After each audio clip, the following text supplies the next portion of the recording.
Selamat pagi Bapak Ibu Saudara yang diberkati oleh Tuhan. Senang kita dapat berjumpa kembali pada kesempatan pada pagi ini, minggu kedua di bulan Agustus. Kita masih terus melakukan ibadah secara online, tetapi tidak membatasi kasih dan kuasa Tuhan terjadi atas hidup kita. Saya percaya hari ke hari Tuhan telah memberkati kita dengan caranya yang ajaib. Itu sebabnya layaklah kita untuk menaikkan syukur kepada Tuhan. Jiwa kita bersorak kepada Tuhan. Kita nyanyikan pujian, maka jiwaku sorak berseru. Betapa mulia Allahku sebagai persiapan kita. Menaikkan pujian dan penyembahan kita kepada Tuhan atas kebaikan Tuhan di dalam kehidupan kita.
Bersama ya Tuhan, jiwa kami bersorak berseru, betapa mulia Allahku, betapa Engkau baik, betapa Engkau cakap memelihara kehidupan kami.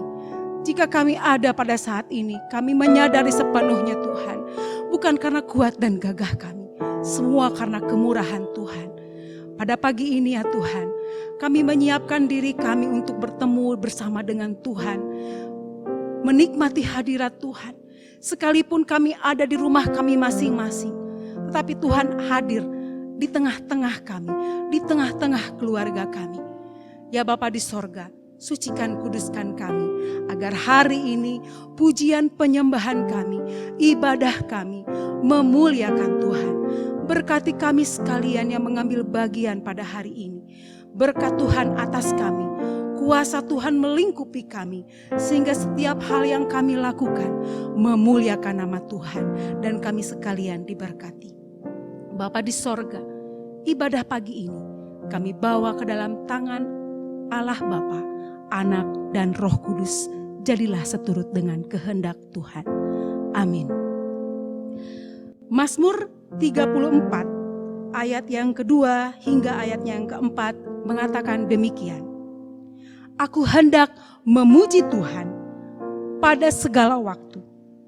Puji-pujian kepadanya tetap di dalam mulutku. Karena Tuhan jiwaku bermegah. Biarlah orang-orang yang rendah hati mendengarnya dan bersukacita. Muliakanlah Tuhan bersama-sama dengan aku. Marilah kita bersama-sama memasyurkan namanya. Seperti Mazmur yang telah saya bacakan untuk kita sekalian.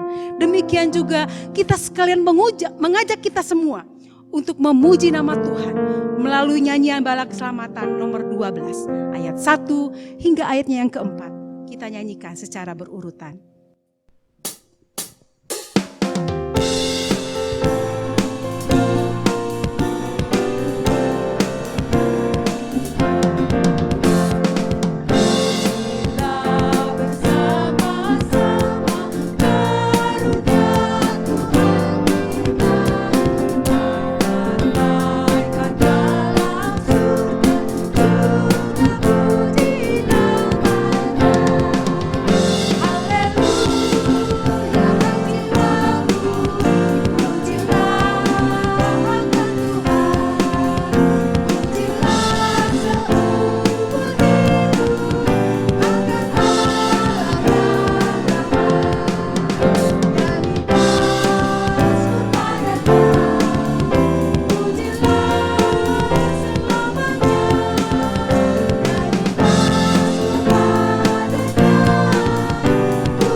Saatnya kita akan menerima berkat melalui kesaksian yang akan disampaikan oleh Saudari Mega.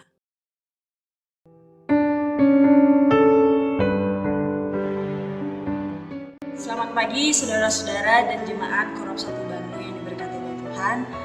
Pada pagi hari ini saya sangat bersyukur kepada Tuhan karena diberikan kesempatan untuk menyaksikan anugerah dan penyertaan Tuhan yang luar biasa. Saya berterima kasih karena Tuhan baik dalam kehidupan saya. Kurang lebih 4 tahun sudah ada di kota Bandung untuk menyelesaikan pendidikan saya. Dan puji Tuhan, pendidikan saya boleh selesai dengan baik di tahun ini. Saya tidak akan menyaksikan bagaimana pencapaian atau hasil dari pendidikan saya, tetapi ada satu proses yang membuat saya kagum akan anugerah Tuhan, kagum akan penyertaan Tuhan yang sangat sempurna dalam kehidupan saya. Tentunya ketika mahasiswa menyusun skripsi itu ada yang namanya tahap pengajuan judul. Nah, mungkin kampus saya adalah kampus yang berbeda dari antara lainnya karena kampus saya adalah ketika kita mengajukan judul itu ada 3 gelombang yang dibuka dengan waktu yang berbeda. Jadi gelombang 1, gelombang kedua, dan gelombang ketiga. Nah, tiba saatnya pada waktu itu saya harus mengajukan judul di gelombang pertama. Di gelombang pertama mengajukan judul dengan 3 judul yang berbeda-beda, dan itu sudah saya persiapkan dari semester 5, semester 6 lah, semester 6, semester 7 itu judul saya sudah saya persiapkan matang-matang karena saya mempunyai target tempat penelitian yang strategis. Tetapi ketika pengumuman, karena kita mengajukan judul secara online atau melalui siak kita masing-masing mahasiswa, jadi ketika pengumuman pada malam hari, ketiga judul saya pada gelombang pertama ini tidak di-ACC oleh dosen. Jadi ketika tidak di-ACC, nama dosen pembimbing tidak akan keluar dan ada tanda centang merahnya, berarti tiga judul dalam satu gelombang itu, 3 judul saya ditolak. Oke, mungkin ini mengecewakan, tapi saya punya harapan di gelombang kedua saya tidak boleh gagal. Saya coba lagi di gelombang kedua. Di gelombang kedua saya mengajukan 3 judul lagi dengan berbeda-beda tempat penelitian. Ketika berjalannya waktu, pengumuman keluar, saya optimis bahwasannya hasil yang saya dapatkan adalah saya akan lulus di gelombang kedua atau seleksi judul akan saya terima dengan baik. Tetapi saya di gelombang kedua gagal juga. Saya sempat heran pada waktu itu dan bertanya-tanya juga sama Tuhan. Tapi saya coba lagi di gelombang ketiga. Gelombang ketiga adalah gelombang terakhir untuk pengajuan judul di kampus saya sendiri. Jadi ketika gelombang 3 sudah habis, kita bisa mengajukan judul lagi tahun depan. Ini sebuah tantangan buat saya karena target saya adalah tahun ini saya dapat menyelesaikan pendidikan saya. Oke, saya masuk ke gelombang ketiga untuk mengajukan judul dengan hasil yang sama, semuanya ditolak. Jadi total 12 judul skripsi saya ditolak oleh dosen-dosen. Saya tidak tahu apa yang menjadi kelemahan, kekurangan dalam judul-judul skripsi saya karena kalau dilihat teman-teman saya yang mengajukan judul sehari sebelum jadwal pengajuan, mereka sehari menyediakan judul mereka masing-masing. Tetapi dengan mudah mereka lolos gitu. Jadi di angkatan kami kurang lebih 500 mahasiswa, 5 orang tersisa yang gagal pengajuan judul. Salah satunya saya. Itu merupakan hal yang tidak pernah terpikirkan, yang tidak pernah saya sangka akan Tuhan berikan dalam kehidupan saya. Tidak ada yang tahu pada waktu itu saya kecewa sekali sama Tuhan. Saya katakan bahwasannya kenapa harus seperti ini. Saya merasa jatuh sekali, saya merasa dipermalukan, bahkan saya merasa gagal pada waktu itu.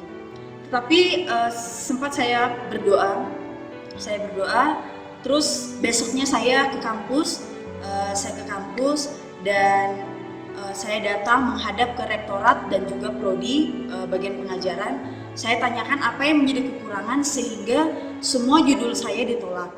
Dan beberapa alasan sudah, dan saya dengan memberanikan diri untuk konsultasi kepada salah satu dosen yang memang expert di bidang psikologi sosial pada waktu itu. Jadi saya konsultasi dengan dosen ini. Dan berjalannya waktu, judul saya diterima dan saya boleh mengikuti sidang proposal. Di sidang proposal juga banyak sekali hal-hal yang judul harus diganti, tempat penelitian harus diganti, dan lain sebagainya. Tetapi puji Tuhan, karena kebesaran Tuhan, karena anugerah Tuhan, semuanya boleh saya lewati bersama dengan Tuhan. Karena saya pun dapat menyelesaikan pendidikan saya, tidak disangka. Mungkin ini hal sederhana, tetapi ini bagi saya adalah mujizat dan anugerah Tuhan yang luar biasa dalam kehidupan saya. Mungkin saya merasa jatuh, tapi tidak sampai tergeletak karena Tuhan memegang kendali, memegang semua hal yang menjadi proses dalam perjalanan kehidupan saya. Ketika proses itu terjadi, saya diajarkan kepada Tuhan untuk mendekatkan diri kepada Tuhan, berserah, dan selalu mengandalkan Tuhan dalam kehidupan saya. Dan terbukti saya boleh menyelesaikan pendidikan saya tepat di semester 8 dan boleh lulus dengan baik. Itu semua karena anugerah Tuhan. Anugerah Tuhan yang besar dan yang tidak pernah saya sangka. Dalam proses yang begitu rumit, Tuhan memampukan saya. Ini yang menjadi kesaksian saya.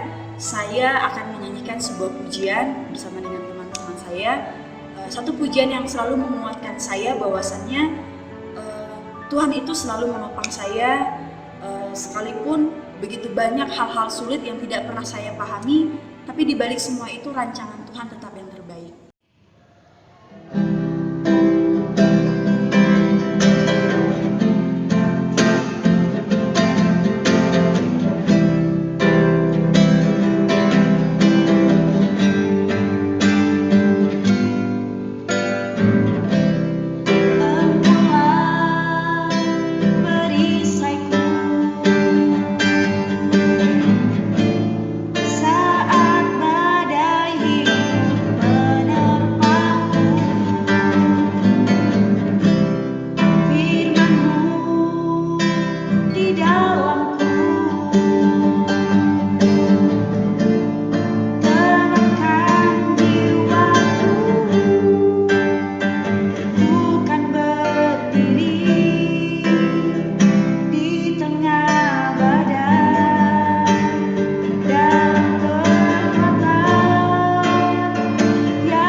Terima kasih untuk kesaksian yang telah disampaikan oleh Saudari Mega.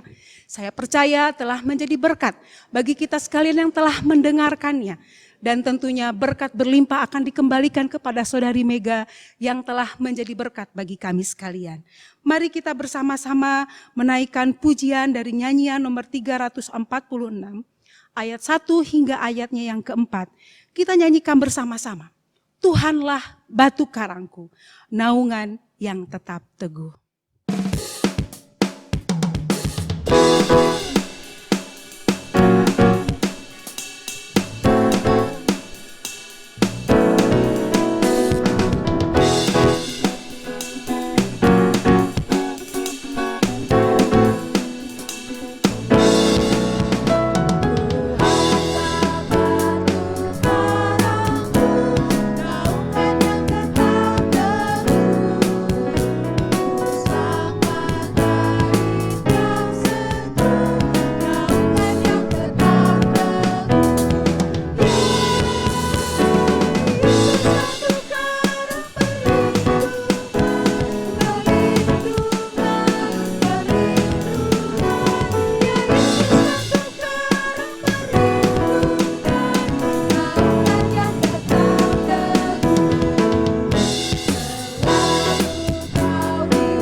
bersama-sama berdoa untuk menyiapkan hati kita mendengar bagian firman Tuhan.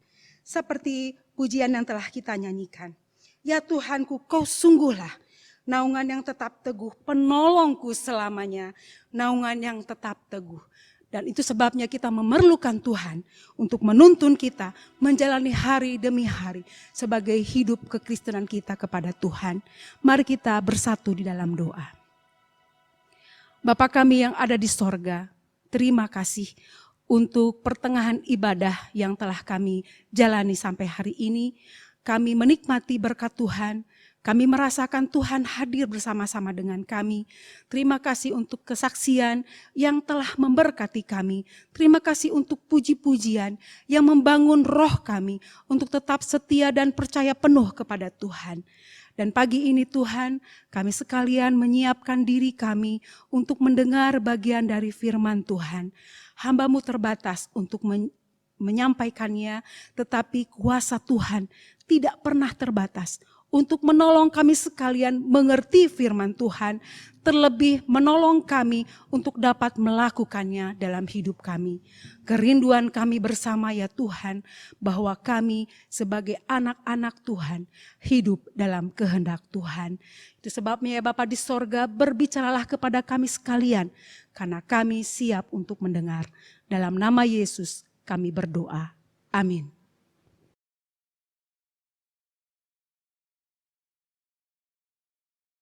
Bapak Ibu Saudara yang diberkati oleh Tuhan, mari kita bersama-sama belajar bagian dari firman Tuhan yang kita akan baca bersama dari Ulangan pasal 26 ayat 1 hingga ayatnya yang ke-11. Dari kitab Ulangan pasal 26 ayat 1 hingga ayatnya yang ke-11, saya akan bacakan untuk kita sekalian. Ulangan 26 ayat 1 hingga ayatnya yang ke-11. Mempersembahkan hasil pertama. Apabila engkau telah masuk ke negeri yang diberikan Tuhan Allahmu kepadamu menjadi milik pusakamu, dan engkau telah mendudukinya dan diam di sana, maka haruslah engkau membawa hasil pertama dari bumi yang telah kau kumpulkan dari tanahmu yang diberikan kepadamu oleh Tuhan Allahmu, dan haruslah engkau menaruhnya dalam bakul, kemudian pergi ke tempat yang akan dipilih Tuhan Allahmu untuk membuat namanya diam di sana. Dan sesampainya kepada imam yang ada pada waktu itu, haruslah engkau berkata kepadanya, Aku memberitahukan pada hari ini kepada Tuhan Allahmu, bahwa aku telah masuk ke negeri yang dijanjikan Tuhan dengan sumpah kepada nenek moyang kita untuk memberikannya kepada kita. Maka imam harus menerima bakul itu dari tanganmu dan meletakkannya di depan mezbah Tuhan Allahmu. Kemudian engkau harus menyatakan di hadapan Tuhan Allahmu demikian. Bapakku dahulu seorang Aram, seorang pengembara. Ia pergi ke Mesir dengan sedikit orang saja dan tinggal di sana sebagai orang asing. Tetapi di sana ia menjadi suatu bangsa yang besar, kuat, dan banyak jumlahnya. Ketika orang Mesir menganiaya dan menindas kami dan menyuruh kami melakukan pekerjaan yang berat, maka kami berseru kepada Tuhan, Allah nenek moyang kami. Lalu Tuhan mendengar suara kami dan melihat kesengsaraan dan kesukaran kami dan penindasan terhadap kami. Lalu Tuhan membawa kami keluar dari Mesir dengan tangan yang kuat dan lengan yang teracung, dengan kedahsyatan yang besar dan dengan tanda-tanda serta mujizat-mujizat. Ia membawa kami ke tempat ini dan memberikan kepada kami negeri ini, suatu negeri yang berlimpah-limpah susu dan madunya. Oleh sebab itu, di sini aku membawa hasil pertama dari bumi yang telah kau berikan kepadaku ya Tuhan. Kemudian engkau harus meletakkannya di hadapan Tuhan Allahmu. Engkau harus sujud di hadapan Tuhan Allahmu, dan haruslah engkau, orang Lewi dan orang asing yang ada di tengah-tengahmu, bersukaria karena segala yang baik diberikan Tuhan Allahmu kepadamu dan kepada seisi rumahmu. Demikian bagian firman Tuhan yang telah saya bacakan untuk menjadi bahan renungan bagi kita sekalian dalam ibadah minggu ini. Judul renungan yang akan saya ambil dari perikop ini adalah memelihara janji Allah. Bapak Ibu Saudara yang diberkati oleh Tuhan, dalam kondisi pandemi yang masih berlangsung sampai hari ini, ada hal yang berubah. Ada hal yang harusnya berhenti tetapi diperpanjang. Demikian yang terjadi dalam dunia pendidikan. Sehubungan saya mengalaminya sendiri, bahwa dunia pendidikan sekarang memperpanjang kegiatan belajar mengajar secara online. Ada istilah yang dirubah saat ini dengan istilah BDR, belajar dari rumah, yang sebelumnya disebut PJJ, pembelajaran jarak jauh. Evaluasi dari PJJ, evaluasi dari keluhan-keluhan para orang tua murid sebelumnya, beberapa sekolah memberikan atau membuat satu kebijakan yang tentunya berbeda antara satu sekolah dengan sekolah yang lain. Saya tahu bahwa Bapak Ibu Saudara pasti mengalaminya. Untuk sekolah dari anak saya, ada kebijakan yang diberikan, ketika kebijakan itu diberikan, ada suatu makna janji yang diberikan kepada orang tua murid. Kebijakan yang dibuat adalah yang pertama dari pihak sekolah ada bantuan pengurangan SPP selama masa pandemi. Dikatakan periodik dicoba dulu 3 bulan. Kalau misalkan masa pandemi telah berakhir kembali lagi biaya SPP seperti semula dibayarkan. Lalu yang kedua, kebijakan dari sekolah mengatakan bahwa ada bantuan kuota yang diberikan kepada para orang tua murid. Tetapi dengan catatan diberikan secara bergilir, tidak diberikan secara setiap bulan, bergantian satu dengan yang lainnya. Nah Bapak Ibu Saudara yang diberkati oleh Tuhan, janji yang diberikan oleh pihak sekolah kepada para orang tua murid, di dalam satu sisi memberi satu keringanan dan kesenangan tersendiri bagi para orang tua murid, khususnya kami. Dan sebagai imbas dari janji itu, ada kewajiban yang harus dilakukan. Kewajibannya yang pertama, membayar SPP tepat waktu. Jadi jangan ada alasan lagi tidak bisa bayar SPP. Karena SPP sudah dikurangi. Lalu yang kedua, ada kewajiban belajar dari rumah. Anak-anak wajib mengikuti setiap kegiatan secara online. Apakah via YouTube, apakah via Google Form ketika harus mengisi soal-soal ulangan. Atau juga streaming melalui aplikasi Zoom dan lain-lain sebagainya yang memerlukan kuota internet. Dan biayanya itu cukup tinggi. Biaya yang tidak biasa dikeluarkan oleh para ibu-ibu rumah tangga sebelumnya. Berbicara tentang janji, pasti ada kewajiban. Demikian juga yang dialami oleh bangsa Israel dalam perikop yang kita baca pada pagi hari ini. Ada janji yang Allah berikan, yang Allah sediakan untuk bangsa Israel yang telah diberikan sejak nenek moyang mereka. Janji itu adalah bahwa mereka akan masuk ke negeri yang telah dijanjikan Tuhan. Negeri yang berlimpah susu dan madunya.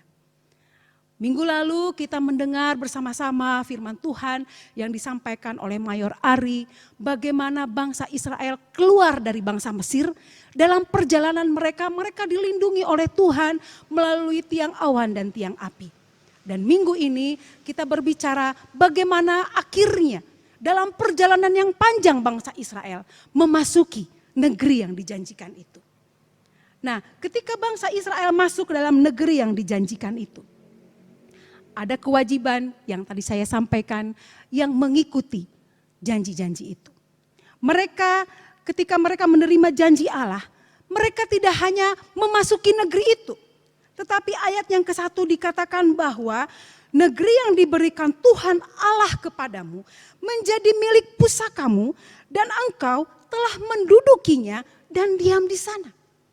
Jadi luar biasa, tidak hanya sekedar masuk tetapi diam di sana, tinggal di sana, bahkan menjadi milik pusaka mereka.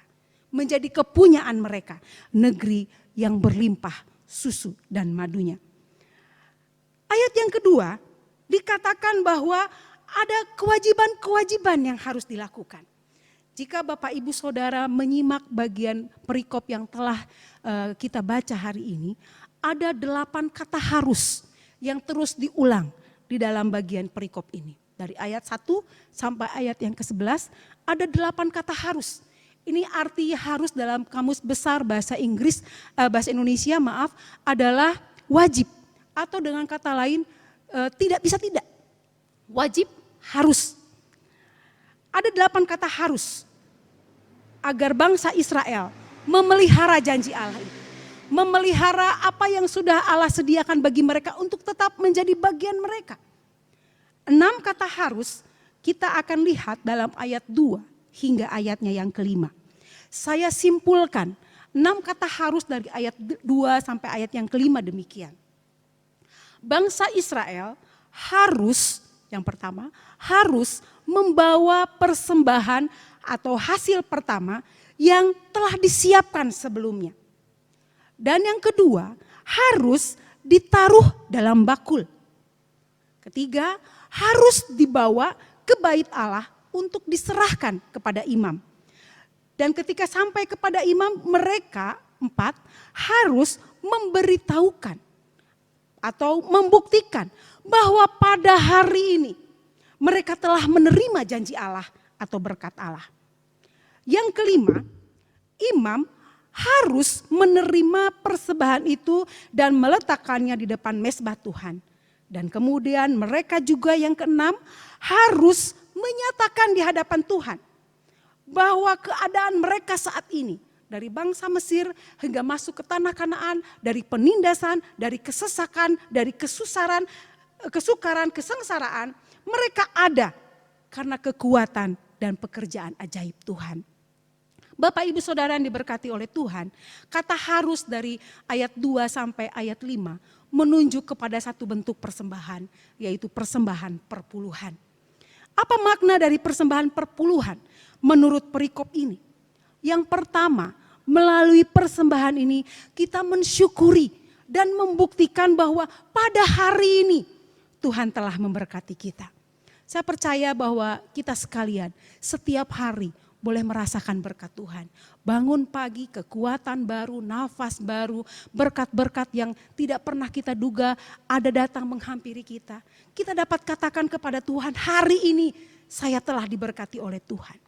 Makna perpuluhan berikutnya adalah yang kedua, menyadari keadaan kita. Bahwa kita ada sebagaimana kita ada sekarang ini. Itu bukan karena kekuatan kita, bukan karena kemampuan kita, bukan karena kehebatan kita.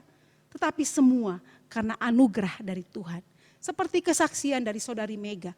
Dia katakan bahwa dia memperoleh semuanya keberhasilan yang dia alami. Semua adalah karena anugerah Tuhan. Persembahan perpuluhan yang berikutnya, yang ketiga. Menyatakan iman kita. Bahwa hanya Tuhanlah kekuatan dan penolong kita yang sejati. Makna penting dari persembahan perpuluhan bukan hanya sekedar 10% dari penghasilan kita, tetapi makna yang ada di dalamnya bahwa mengakui Allah telah memberkati kehidupan kita masing-masing. Yang pertama yang tadi saya sampaikan, ada kewajiban untuk memelihara janji Allah adalah melalui persembahan perpuluhan itu dengan makna-makna yang saya sebutkan tadi. Dan yang kedua, kewajiban yang harus dilakukan oleh bangsa Israel untuk memelihara janji Allah adalah setia menyembah Allah. Ayatnya yang ke-10. Ada 2 kata harus di dalamnya. Oleh sebab itu, di sini aku membawa hasil pertama dari bumi yang telah kau berikan kepadaku ya Tuhan. Kemudian engkau harus meletakkannya di hadapan Tuhan Allahmu. Engkau harus sujud di hadapan Tuhan Allahmu. Mereka harus sujud di hadapan Tuhan. Bukan sujud di depan patung-patung. Bukan sujud di depan imam. Tadi disampaikan imam itu hanya menerima persembahan. Tetapi bukan sujud kepada imam. Sujud itu adalah di hadapan Tuhan. Sebagai bentuk penyerahan diri. Merendahkan diri kepada Tuhan. Bahwa Tuhan di atas segala-galanya. Semua karena Tuhan. Selain daripada itu untuk mengingatkan bangsa Israel. Karena Allah yang tidak pernah mengingkari janjinya.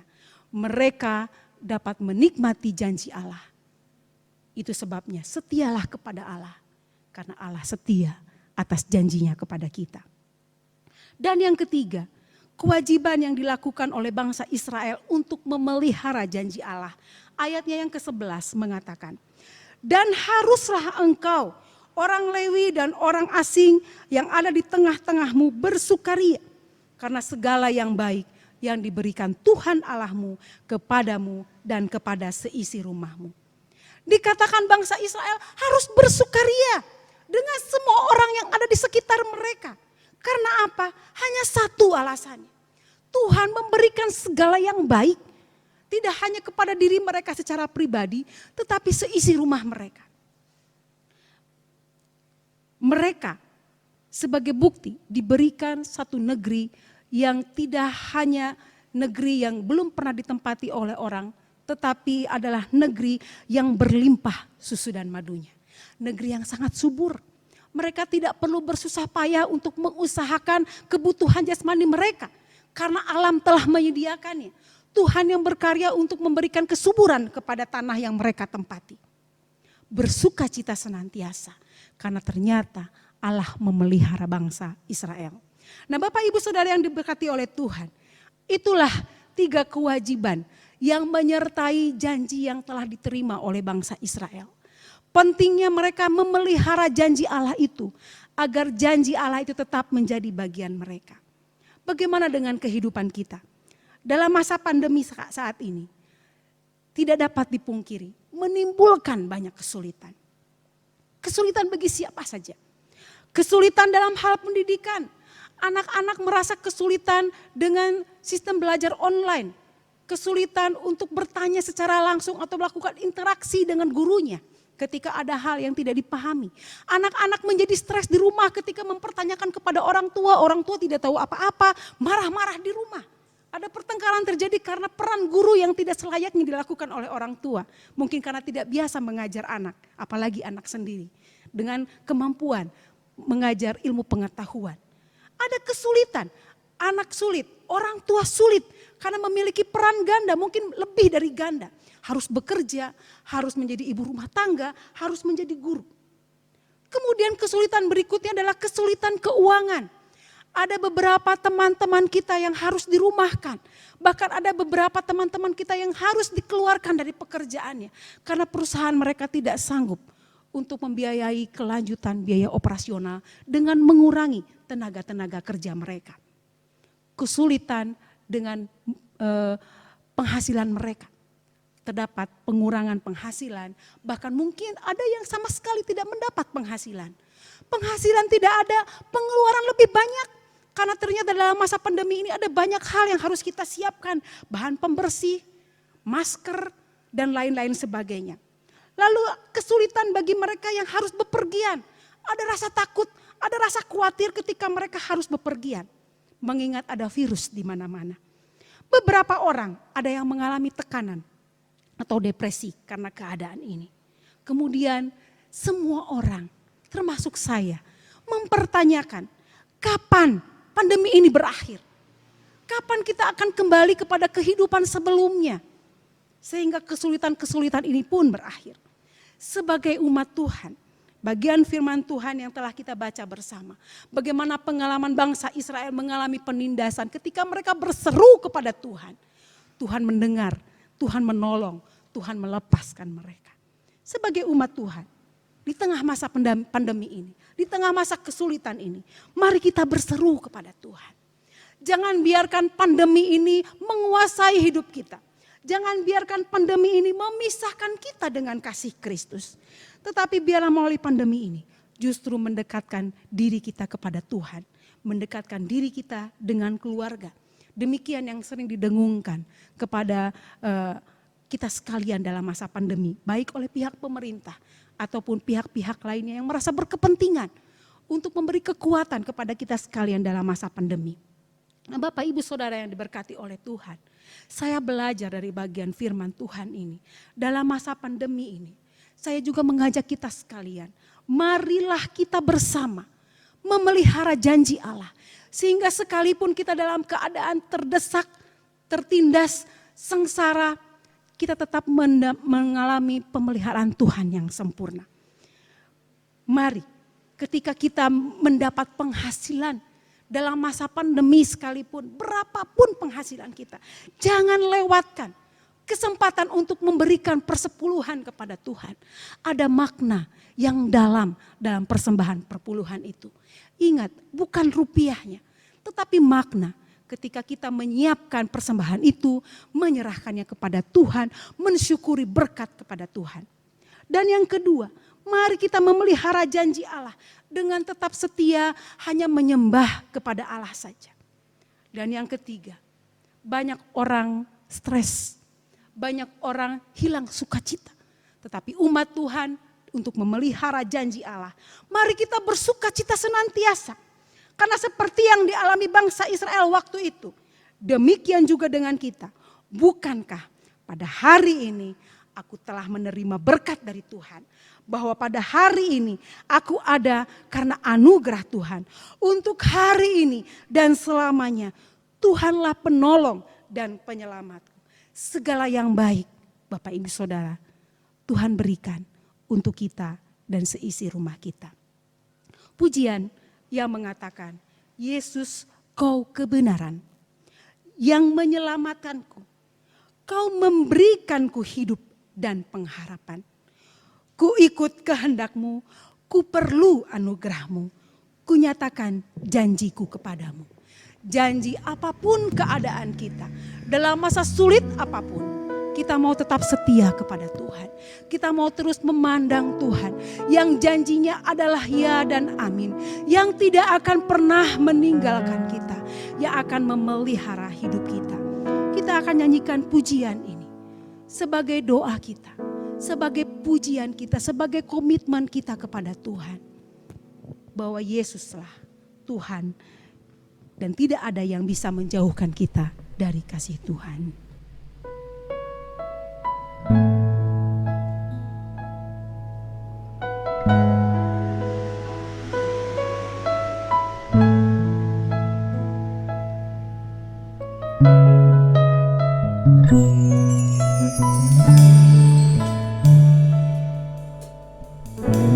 Yesus kau kebenaran yang menyelamatkanku.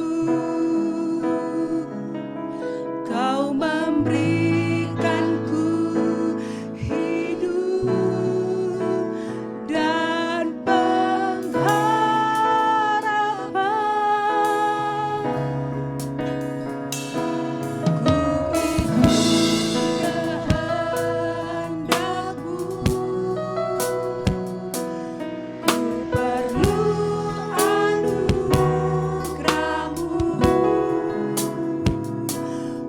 Ku nyatakan janjiku kepadamu. Kalau ku hidup bagimu. Kalau ku hidup bagimu. Hatiku tetap menyembahmu. Dunia tak bisa menjauhkanku dari kasih-Mu. Selama ku hidup bagimu. Selama ku hidup bagimu. Mataku tetap memandangmu. Dunia tak bisa menjauhkanku dari kasih-Mu. Bapak Ibu Saudara bisa berdoa. Kita sekalian di tempat ini akan menaikkan pujian kita. Katakan, Yesus kau kebenaran.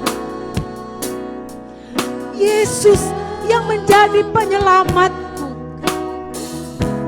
Hanya Yesus yang memberikanku hidup dan pengharapan di tengah kondisi ini, di tengah kondisi pandemi.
Bapa di sorga, pujian ini mengatakan, ku ikut kehendak-Mu ya Tuhan.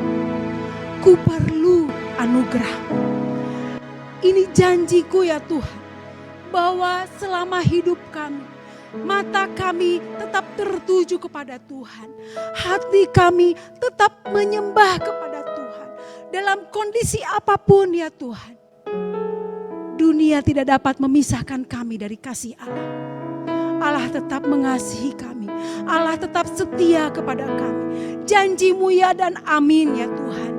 Terima kasih untuk firman-Mu yang menguatkan kami, tetapi juga mengingatkan kami. Untuk kami pun memelihara janji Allah itu untuk tetap menjadi bagian kami. Tolong kami Tuhan untuk menepati janji kami kepada Tuhan.